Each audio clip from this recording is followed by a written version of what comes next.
बोलो सियावर रामचंद्र की जय। गोस्वामी तुलसीदास महाराज की जय। शिव शंकर कैलाशपति डमरू वाले की जय। तो आज हम श्री रामचरितमानस में आगे सीखेंगे कि हमें मास पारायण का क्या अर्थ है और मास पारायण किस तरह पढ़े जाते हैं, क्या है मास पारायण, किस तरह रामायण या रामचरितमानस को पढ़ा जाता है और इसमें मास पारायण का क्या अर्थ है, नवा पारायण विश्राम स्थल क्या है और मास पारायण विश्राम स्थल क्या है। तो ये श्री रामचरितमानस को जब हम पढ़ते हैं तो इसको 3 तरह से पढ़ा जाता है। पहला, इसमें हम 24 घंटे का अखंड पाठ पढ़ते हैं। अखंड पाठ जो कि 24 घंटे में समाप्त होता है। उसके बाद अगला आता है नवाह पारायण के विश्राम स्थल। ये नवाह पारायण विश्राम है। इसमें हम श्री रामचरितमानस या रामायण को 9 दिन में पढ़ते हैं। नवाह पारायण यानी 9 दिन में, पारायण अर्थात का अर्थ है लक्ष्य। नवाह पारायण यानी कि 9 दिन में, 9 दिन का लक्ष्य लेके हम इसको शुरू करते हैं और उसमें पहला विश्राम, दूसरा विश्राम, तीसरा विश्राम, चौथा विश्राम और 5वां विश्राम, छठा विश्राम, 7वां विश्राम, 8वां विश्राम और 9वां विश्राम।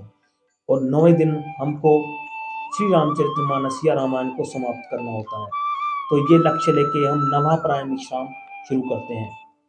उसके बाद अगला जो श्री रामचरितमानस को पढ़ने का तरीका है या किस तरह हम श्री रामचरितमानस को तीसरे तरीके से कैसे पढ़ सकते हैं। तीसरा है मास पारायण के विश्राम स्थल।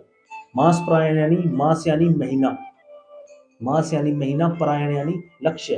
तो महीने के लक्ष्य से हम इस रामचरितमानस को शुरू करते हैं, जिसमें पहला विश्राम, दूसरा विश्राम, तीसरा विश्राम, इस तरह 15वां विश्राम, 16वां विश्राम और 30वां विश्राम।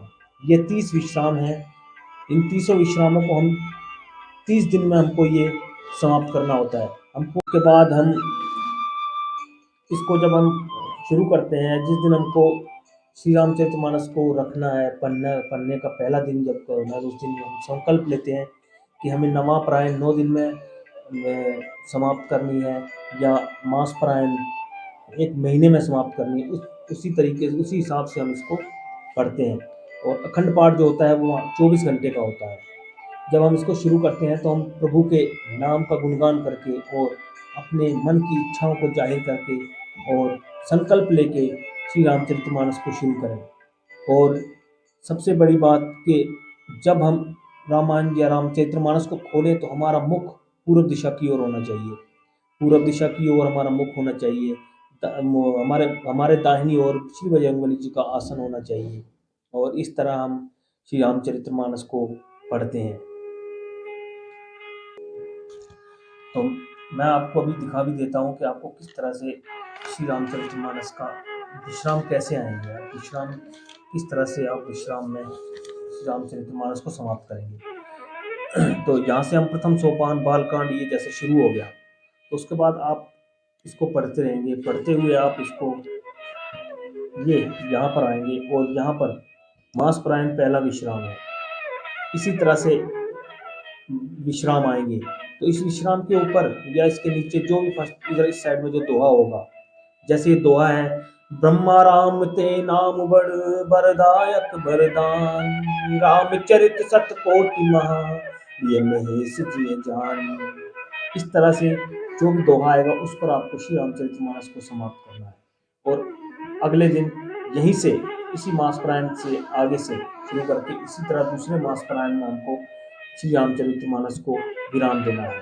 और इस तरह से 30 मास पारायण हमको 30 दिन में समाप्त करने हैं। और नवाह पारायण मास पारायण में 9 दिन में हमको मास पारायण समाप्त करने हैं। मैं अभी आपको दिखाता हूँ नवाह पारायण मास पारायण कहाँ पे आएगा। तो मैं आपको बताऊंगा ये यहाँ पर हमारा नवाह पारायण पहला विश्राम है। तो शुरुआत से लेकर नवाह पारायण जब हम पढ़ेंगे तो यहाँ पर आपका हमें पहला विश्राम लेना है। और मासप्राण चौथा विश्राम हो जाता है, यानी कि एक नवापरायण के बीच में 4 विश्राम होते हैं, मासप्राण विश्राम होते हैं। तो इस प्रकार आप इस रामचरितमानस को इस उससे पढ़ सकते हैं, इस विधि से आपको ये मासप्राण या मासप्राण विधि से आपको ये रामचरितमानस को पढ़ना है और श्री राम जी को हृदय में रख के आप इस कथा को पढ़िए और आनंदित होइए और भगवान की कृपा के पात्र बनिए। तुम ही सबरी के राम, तुम ही मीरा के श्याम, तुम ही अनेकों तुम्हारे हैं नाम, कभी सीता के संग, कभी राधा के संग तुम्हारे हैं काम, निराले निराले तुम्हारे हैं काम। तुम ही सबरी के राम, तुम ही मीरा के श्याम, एक